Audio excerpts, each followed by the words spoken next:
الحمد لله نحمده ونستعينه ونستغفره ونؤمن به ونتوكل عليه ونعوذ بالله من شرور أنفسنا ومن سيئات أعمالنا من يهده الله فلا مضل له ومن يضلل فلا هادي له ونشهد أن لا إله إلا الله وحده لا شريك له ونشهد أن سيدنا وسندنا وحبيبنا وشفيعنا ومولانا محمدا عبده ورسوله صلى الله تعالى عليه وعلى آله وأصحابه وبارك وسلم أما بعد فأعوذ بالله من الشيطان الرجيم بسم الله الرحمن الرحيم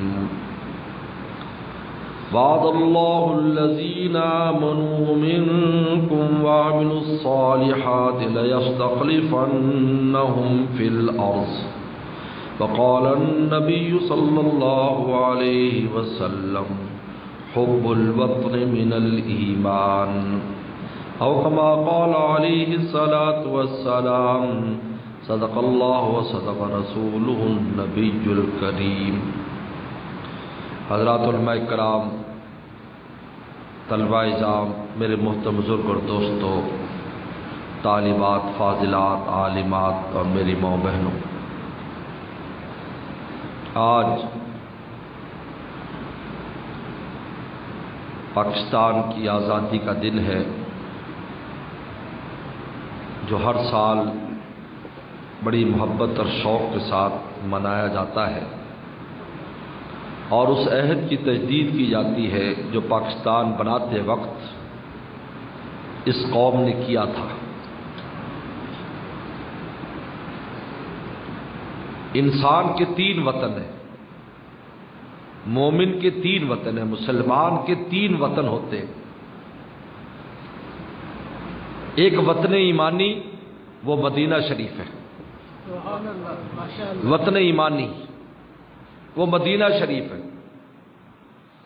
ایک ہے وطن روحانی، وہ جنت ہے۔ مومن کا وطن روحانی جنت ہے۔ لوگ کہتے ہیں کہ مظہر مر گیا اور مظہر در حقیقت اپنے گھر گیا۔ یہ وطن روحانی، اور ایک وطن جسمانی ہے جو پاکستان ہے۔ یہ ہمارا وطن جسمانی۔ اس لیے پیغمبر صلی اللہ علیہ وسلم نے اس وطن کی محبت کو بھی ایمان کا جز قرار دیا ہے۔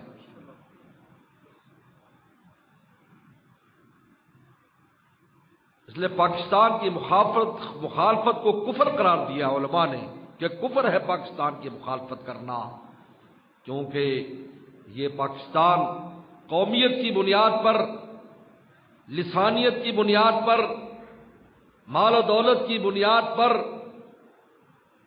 جاگیرداری کی بنیاد پر نہیں بنا۔ ان کے بنانے والوں کا نظریہ دین اور اسلام تھا۔ اس لیے پاکستان کا یہی نعرہ شروع سے آج تک لگتا آ رہا ہے کہ پاکستان کا مطلب کیا؟ لا الہ الا اللہ۔ لا الہ چونکہ بنیاد ہے، دین اور اسلام کی بنیاد کلمہ طیبہ ہے، جنت کی کنجی کلمہ طیبہ ہے۔ وہ کنجی اور وہ بنیاد اس پاکستان کا اول مقصد ہے۔ تو بتاؤ، جو اتنے عظیم مقصد کے لیے چیز بنائی گئی ہو، اس کی مخالفت کس طرح جائز ہوگی؟ آپ بتائیے۔ کسی طرح بھی جائز نہیں۔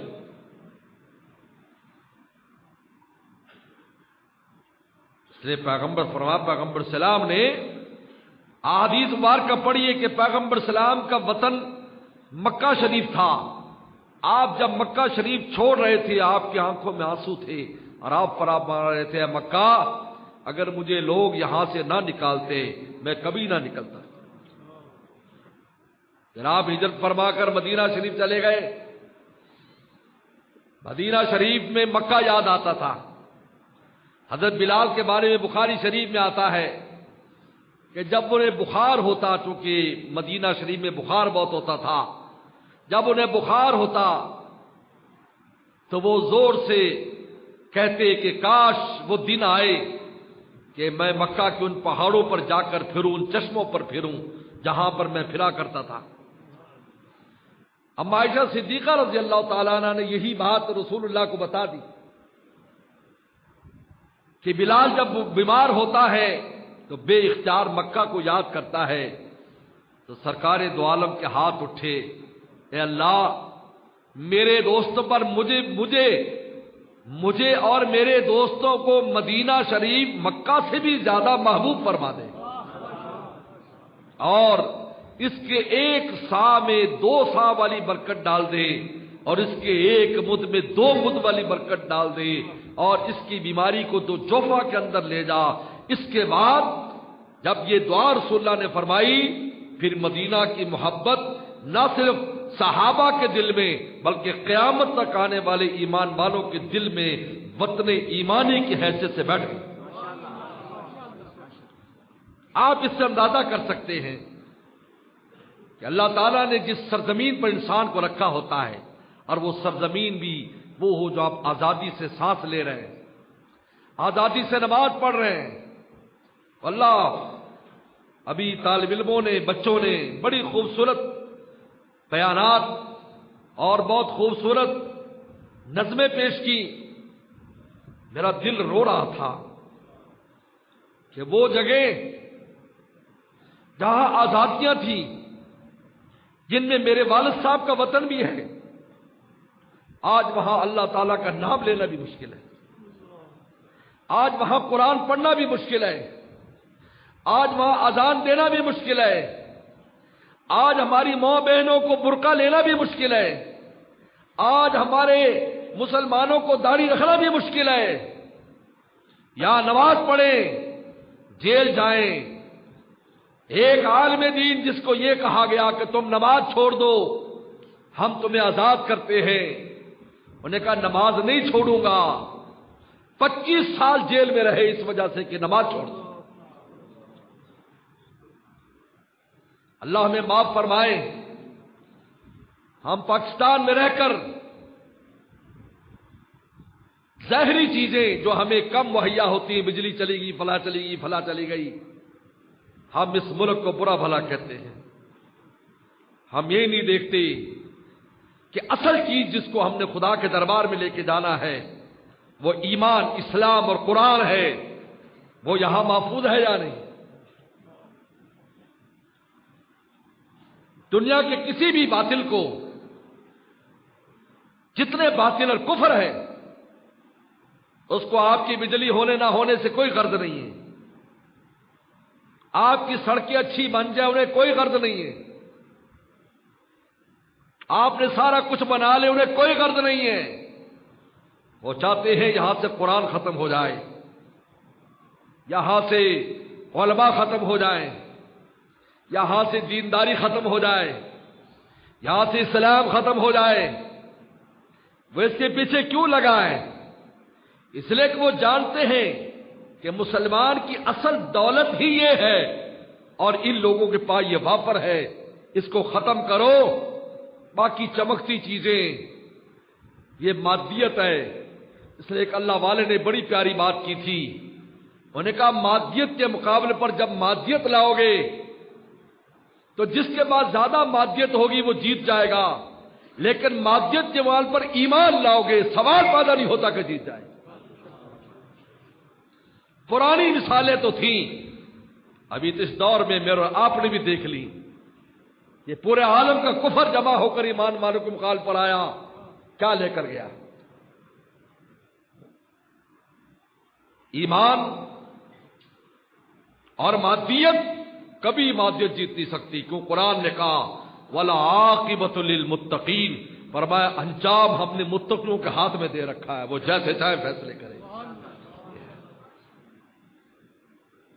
میرے دوست، اللہ تعالیٰ نے حکیم الامت تھانوی رحم اللہ جیسا انسان، مجدد زمانہ، اتنا محتاج انسان، جتنی احتیاط حضرت کے طریق میں پائی جاتی ہے، مسائل میں بھی فضائل میں بھی شاید ہی کسی طریق میں ہو،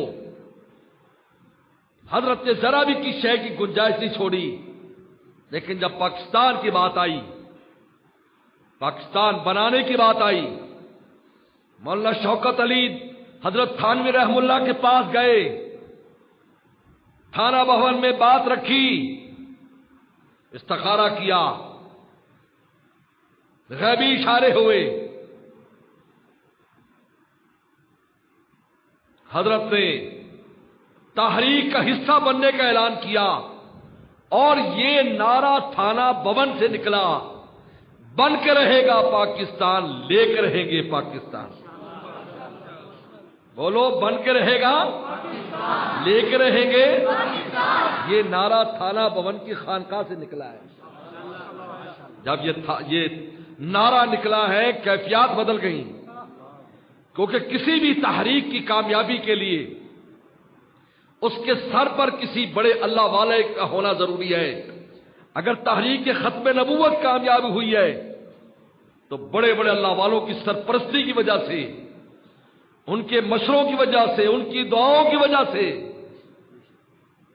حکیم الامت تھانوی رحم اللہ نے تمام خلفاء کو پابند کر دیا، جاؤ۔ تفصیلات بچوں نے بڑی اچھی بیان کی ہے، میں ایک ہی بات کرتا ہوں۔ جب انگریز نے یہ کہا کہ سرحد کا جو ریفرنڈم ہوگا، اگر سرحد کے لوگ پاکستان بنانے کے حق میں ہوں گے تو ہم پاکستان بنائیں گے، ورنہ نہیں، کیونکہ یہ سب سے زیادہ مسلمانوں کا علاقہ ہے، 100% مسلمانوں کا علاقہ ہے۔ وہ کیا ریفرنڈم ہے؟ کیونکہ ہندوستان میں جو مسلمان تھے اس میں ہندو بھی تھے، سکھ بھی تھے، مسلمان بھی تھے۔ انہوں نے کہا یہ کیا فیصلہ دیتے ہیں؟ سرحد کا ریفرنڈم ہوا، ہر طرح کی وہاں بھی کوششیں تھیں کہ پاکستان کے خلاف ووٹ دیا جائے۔ حضرت مولانا شبیر احمد عثمانی رحمۃ اللہ علیہ، حضرت مفتی شفیع صاحب رحمۃ اللہ علیہ، دونوں حضرات نکلے، ایک ایک گاؤں، ایک ایک شہر میں گئے۔ حضرت مولانا شبیر عثمانی رحم اللہ کو اللہ نے خطابت کا عجیب ملکہ تھا فرمایا تھا، انہوں نے وہاں بات رکھی اور حضرت تھانوی رحم اللہ کی خواہش کا اظہار کیا۔ حضرت تھانوی رحمۃ اللہ علیہ 1943 میں وفات پا چکے تھے، لیکن وفات سے پہلے یہ بات حضرت کہہ چکے تھے، جو حضرت کی کتابوں میں اس وقت درج ہے کہ حضرت فرما چکے تھے کہ 1947 میں پاکستان بن جائے گا، پیشن گوئی دی تھی، اور 43 میں فوت ہو گئے۔ ایک تو ہوتا ہے نا بعد میں زندہ رہے تو کہے جی بات بنا لی ہوگی، 1943 میں وفات پانے والا بزرگ یہ کہہ کے جا رہا ہے کہ 1947 میں پاکستان بن جائے گا۔ ان کی خواہش کو سرحد کے لوگوں کو بتایا، فضا تبدیل ہو گئی، ریفرنڈم ہوا، مسلم لیگ ریفرنڈم جیت گئی، انگریز مجبور ہو گئے اس بات پر کہ مسلمانوں کو علیحدہ جگہ دی جائے۔ یہ ایک احسان اتنا بڑا ہے، اگر وہ ریفرنڈم کامیاب نہ ہوتا آج پاکستان نہ بنتا۔ یہی وجہ ہے قائد اعظم مرحوم کی تربیت حضرت تھانوی نے فرمائی تھی، کیونکہ حضرت تھانوی کا ایک نظریہ تھا، وہ فرماتے تھے مجدد الافسانی نے کیا کیا تھا، رحمت اللہ علیہ نے بادشاہ کے ساتھ ٹکر نہیں لی، اکبر بادشاہ کے ساتھ بادشاہ کے وزیروں کی تربیت کی، ان کو خط بھیجتے تھے، مکتوبات۔ یہ مکتوبات کس کو؟ بادشاہوں کے وزیروں کو بھیجے گئے، نوابوں کو بھیجے گئے، امیروں کو بھیجے گئے، جس میں ان کی دینی تربیت کی۔ جب اکبر بادشاہ مرا اور اس کی جگہ پر اس کا بیٹا سلیم آیا جہانگیر، تو اس نے کہا کہ میرے ابا نے یہ جو دین بنایا جس کے بارے میں کیا مشورہ ہے؟ سارے جتنے وزیر تھے وہ پہلے سے تربیت یافتہ تھے، انہوں نے کہا کہ اس دروازے کو بند کر دیا جائے۔ ایک دم فتنہ ختم ہو گیا، اور پھر اسی کی اولاد میں عالمگیر جیسا انسان پیدا ہوا ہے، کی اولاد ہے۔ حضرت تھانوی رحم اللہ نے بھی قائد اعظم مرحوم کی تربیت کی۔ ایسے بھی بچہ بتا رہا تھا طالب علم کہ پینٹ شرٹ سے شلوار قمیض اور شیروانی پر لائے اور سر پر ان کے جنا کیپ رکھوایا، 5 ٹائم کا نمازی بنایا، نماز سکھائی۔ حضرت مولانا شبیر علی صاحب جو حضرت کے بھانجے تھے، کچھ قائد اعظم کو جا کر سکھاتے تھے، نماز روزے کے احکام بتاتے تھے، تربیت کی، دین سمجھایا، اس کی تربیت ہوئی، علماء کے ساتھ ان کا اعتماد بڑھ گیا۔ یہی وجہ ہے کہ قائد اعظم نے جب پاکستان بنا تو پہلے ذکر کر چکے ہیں مقررین کہ پاکستان کا جھنڈا کھولنے والا بھی عالم دین تھا حضرت تھانوی رحم اللہ کا خلیفہ مولانا شبیر احمد عثمانی رحمۃ اللہ علیہ، اور بنگلہ دیش میں بھی مشرقی پاکستان کا جھنڈا کھولنے والے بھی مولانا ظفر عثمانی رحمۃ اللہ علیہ تھے، جو حضرت تھانوی رحم اللہ کے بھانجے بھی تھے اور خلیفہ بھی تھے۔ قائد اعظم نے کہا، حالانکہ حق اس کا بنتا تھا خود کھولے، انہوں نے کہا نہیں، یہ علماء مقدم ہیں، ان کی وجہ سے کامیابی ہوئی ہے۔ اور پھر جب دنیا سے جانے لگے، قائد اعظم محمد علی جناح، لوگوں میں شکوک و شبہات تھے اس کا عقیدہ کیا ہے۔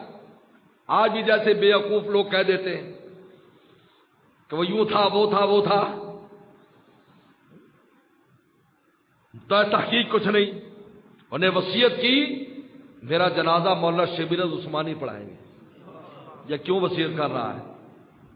یہ خود وصیت دلیل ہے اس کے عقیدے کی کہ میرا جنازہ وہ پڑھائے۔ حالانکہ وہاں جھگڑا ہوا، بہت لوگ آ گئے، یہ ہمارا ہے، یہ ہمارے عقیدے پر ہے، ہمارے عقیدے پر ہے۔ انہوں نے کہا نہیں، میرا جنازہ، کیونکہ اس کی عقائد کی اور عمل کی تربیت حکیم الامت تھانوی رحم اللہ نے خود فرمائی۔ بتائیے کیسے اثر نہیں ہوگا؟ بولو کیسے اثر نہیں ہوگا؟ کہتے حق بات حق نیت کے ساتھ حق طریقے پر کی جائے تو اس کا اثر ظاہر ہونا ضروری ہے۔ کہتے اگر کسی بات کا اثر ظاہر نہیں ہو رہا ہے، یا نیت حق نہیں ہے، یا بات حق نہیں ہے، یا طریقہ حق نہیں ہے۔ حکیم الامت تھانوی کی بات تربیت ہو گئی۔ چنانچہ پاکستان کی بنیاد میں اسلام آیا۔ جو پہلا قانونی مسودہ تیار ہوا، وہ تیار کرنے والے کون تھے؟ مولانا شبیر عثمانی رحمۃ اللہ علیہ اور مفتی شفیع صاحب تھے۔ یہ پہلا قانونی مسودہ جو تیار ہوا، جس میں لکھا ہے کہ حکمرانی اللہ تعالیٰ کی ہوگی، یہ لکھا ہوا ہے۔ ایک بار اسمبلی میں، جو پہلی اسمبلی بنی، اس میں مولانا شفیع عثمانی رحمۃ اللہ بھی ممبر تھے اس کے، تو کسی نے کہہ دیا، کیونکہ مختلف لوگ ہوتے ہیں، ایک اسمبلی ممبر نے کہا کہ یار آپ مولوی لوگوں کا کیا کام ہے، یہ جہاں بانی جہاں داری اور حکمرانی کے مسائل میں؟ تو حضرت عثمانی نے فرمایا، سنو، تمہارا ہمارا فرق صرف ABCD کا ہے۔ تم ABCD بولتے ہو، ہم نہیں بولتے۔ اس کو بیچ میں سے نکال دو اور پھر بیٹھو، پتہ چل جائے گا جاہل کون ہے، عالم کون ہے۔ اور پھر ایک بات فرمایا کہ ہم کشتی چلانا جانتے ہیں، اور ان دنیا داروں کے پاس کشتی ہے، ان کو چلانا نہیں آتا، ہم چلانا جانتے ہیں، کشتی نہیں۔ اگر ان کو عقل ہوتی ہمیں چلانے کے لیے رکھ لیتے، ان کی کشتی چلتی اور منزل پر پہنچ جاتی۔ کام تو علماء کرام کا ہی ہے۔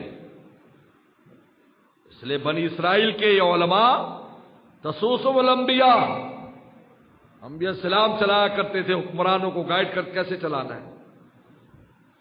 تو میرے دوستو، بلکہ پوری دنیا میں، اسلامی دنیا میں اگر آپ دیکھیں، جہاں بھی آزادی کی تاریخ چلی ہے اور کامیاب ہوئی ہے، علماء اور صلحاء کی وجہ سے ہوئی ہے۔ اب وہ تیونس سے شروع ہو جائیں، تیونس، الجزائر، مراکش، لیبیا، مصر، جہاں جہاں پر غیروں کا تسلط اور آزادی ہوئی دینداروں کی وجہ سے ہوئی ہے۔ یہ موم بتی مافیا کی وجہ سے نہیں ہوئی، سیکولروں کی وجہ سے نہیں ہوئی، ان میں کہ تو بس میں کچھ نہیں ہے۔ آج علماء کی کردار کشی کی جاتی ہے کہ یہ پاکستان نہیں بنانا چاہتے تھے، نعوذ باللہ۔ اجتہادی اختلاف ہو سکتا ہے، صحابہ کرام میں بھی ہوا۔ حضرت مولانا حسین مدنی رحمۃ اللہ علیہ سے جب یہ کہا گیا کہ پاکستان بن گیا تو بڑی خوبصورت بات فرمائی، فرمایا کہ مسجد بنانے میں تو اختلاف ہو سکتا ہے کہ یہاں مسجد بنائی جائے یا نہ بنائی جائے، لیکن اگر وہاں مسجد بن جائے تو پھر اس کی مخالفت جائز نہیں ہے۔ یعنی پاکستان کو حضرت نے مسجد کے ساتھ تشبیہ دی تھی، مسجد کے ساتھ، اب ایسا محترم ہے، اب پھر کبھی مخالفت نہیں کی، حضرت کا انتقال تو 1950 میں ہوا ہے یا اس کے بعد، لیکن کبھی حضرت نے مخالفت نہیں فرمائی۔ مسجد کے بنانے میں اختلاف ہو سکتا ہے، لیکن سیکولر، بلکہ سیکولر سے پہلے قادیانی، جس دن پاکستان بنا اسی دن سے قادیانیت نے اپنے پنجے پاکستان میں گاڑنے شروع کیے، اور سر ظفر اللہ جو تھا، جو پاکستان کا پہلا وزیر خارجہ تھا، پوری دنیا میں جہاں جہاں پر بھی پاکستان کی سفارت خانے تھے وہاں اس نے مرزا قادیانی کی تصویر لگائی تھی، اور ہر ملک والا یہ سمجھ رہا تھا کہ پاکستان ان لوگوں نے بنایا ہے، بجائے قائد اعظم کی تصویر کے مرزا قادیانی کی تصویر وہاں پر سجائی تھی۔ اس بات کا علم جب نواب لیاقت علی خان کو ہوا تو اس نے فیصلہ کر لیا کہ اس کس عہدے سے ہٹایا جائے، یہ لوگوں کو مس گائیڈ کر رہا ہے، لیکن اس سے پہلے انہوں نے لیاقت علی خان کو شہید کرا دیا۔ دیکھو یہ جو بڑی تین شخصیات تھیں، تین شخصیات جن میں قائد اعظم محمد علی جناح، کیونکہ علامہ اقبال تو بہت پہلے وفات پا چکے تھے، پاکستان بننے سے پہلے فوت ہو گئے تھے۔ یہ تین حضرات بڑے موجود تھے، نواب لیاقت علی خان، محمد علی جناح، قائد اعظم محمد علی جناح اور مولانا شبیر عثمانی، یہ بڑے حضرات تھے۔ چوتھے نمبر پر حضرت مفتی شفیع صاحب رحمۃ اللہ علیہ، اور یہ جو تینوں بڑے حضرات تھے جو چاہتے تھے کہ پاکستان کو اسلامی خطوط پر ہموار کر دیا جائے، ان تینوں کی جو موت ہے وہ طبی موت نہیں، ایکسیڈنٹل موت ہے، ایکسیڈنٹل موت۔ قائد اعظم وہاں سے آئے، پتہ نہیں کیا کچھ کہا گیا، کیا زہر کیا گیا ان کے کھانے میں کہ وہ زیارت سے آتے ہوئے ان کا انتقال ہوا۔ لیاقت علی خان کو گولی مار دی گئی۔ مولانا شبیر عثمانی رحم اللہ کے بارے میں مجھے بہاولپور کے ایک پرانے بزرگ نے بتایا کہ حضرت کا جب انتقال ہوا تو وہاں ایک حکیم صاحب تھے جو حضرت کا علاج بہاولپور میں انتقال ہوا تھا، وہ کہتے جب میں گیا تو حضرت کا جو پورا سینہ تھا یہ نیلا ہو چکا تھا، جس سے میں سمجھ گیا کہ حضرت کو زہر دیا گیا، کیونکہ ان کو اگر 2-3 سال بھی مل جاتے پاکستان کا اسلامی قانون مکمل طور پر منظر عام پر رائج ہو چکا ہوتا آ کر، لیکن موقع نہیں دیا گیا۔ بعد میں آج تک جو کچھ ہو رہا آپ کے سامنے ہے۔ بہرحال اللہ تعالیٰ نے پاکستان دنیا میں دوسری مملکت ہے مدینہ شریف کے بعد جو نظریہ ایمان اور اسلام پر بنی ہے، یاد رکھو یہ دوسری مملکت، پہلی مملکت مدینہ شریف اور یہ دوسری۔ ایک عالم نے بڑی اچھی بات رکھی، کہا وہاں پر بھی تین بڑی جنگیں ہوئیں، غزوہ بدر ہوا جس میں ایمان والوں کو فتح ہوئی، غزوہ احد ہوا نہ کچھ شکست ہوئی، کمی ہوئی، پھر غزوہ خندق آیا، اس کے بعد دشمن کو کبھی جرت نہیں ہوئی کہ وہ مدینے پر چڑھائی کریں. کیا 1965 کی جنگ ہوئی جس میں ناکو چنے چبا دیے. 71 کی جنگ ہوئی, اپنے اپنوں کی غداری کو اس سے شکست کھائی. اس کے بعد اب ایٹمی طاقت بننے کے بعد دشمن کی ہمت نہیں ہے کہ ٹیڑھی آنکھ سے پاکستان کو دیکھا. کیا مدینہ شریف سے مناسبت دیکھو اس وطن کی. اس لیے میرے دوستو, اللہ کا شکر ادا کرنا چاہیے. ہم آزادی سے سارا کچھ کر رہے ہیں. حالات آتے رہتے ہیں, اچھی اچھی جگہوں پر غیر مسلط ہو جاتے ہیں. مدینہ شریف کی تاریخ میں پڑھ لو, وہاں پر بھی ایسے لوگ مسلط ہو گئے تھے جنہوں نے مدینہ شریف کے اندر خون کی ندیاں بہا دی. لیکن اس کا مطلب یہ نہیں ہے کہ مدینہ مدینہ نہ رہا. مدینہ تو مدینہ ہے. مدینہ مدینہ مدینہ مدینہ بڑا لطف دیتا ہے نام مدینہ. کاش ہوتا مدینے میں میرا وطن. میرے شیخ فرماتے تھے کاش ہوتا مدینے میں. وہ ہمارا ایمانی وطن ہے, ہر مومن کا ایمانی وطن. رسول اللہ فرمایا جو تم میں مر سکے تو مدینے میں آ کر مرے, کیونکہ میں سب سے پہلے جو ہے مدینے والوں کی سفارش کروں گا, کیونکہ ہمارا ایمانی وطن ہے, یہ ہمارا جسمانی وطن ہے, جنت ہمارا روحانی وطن ہے. بہرحال آج کی اس مختصر سی تقریب ہے تاکہ ہم بھی اس موقع پر اپنا حصہ ملائیں اور قوم کے سامنے یہ بات آئے کہ اصل وارثان اس پاکستان کے کون ہیں, اس کو آباد کرنے والے کون ہیں. بہت پہلے ایک بات مولانا فضل الرحمان صاحب نے کہی تھی کہ وطن پر جب بھی اگر برا وقت آیا خدا نہ خواستہ, جو سارے موم بتی مافیا بھاگ جائے گا, یا فوج رہ جائے گی یا علماء طلبہ رہ جائیں گے. لہذا ہماری سرحدوں کی محافظ ہماری فوج ہے اور ہماری نظریات کے محافظ یا علماء طلبہ ہیں. اور کوئی بھی وطن نظریے اور سرحد کے ساتھ قائم رہتا ہے. نظریہ ہو زمین نہ ہو فائدہ نہیں, زمین ہو نظریہ نہ ہو تو فائدہ نہیں. نظریہ اس لیے اسلام کا قلعہ ہے پاکستان, پورا عالم سمجھتا ہے.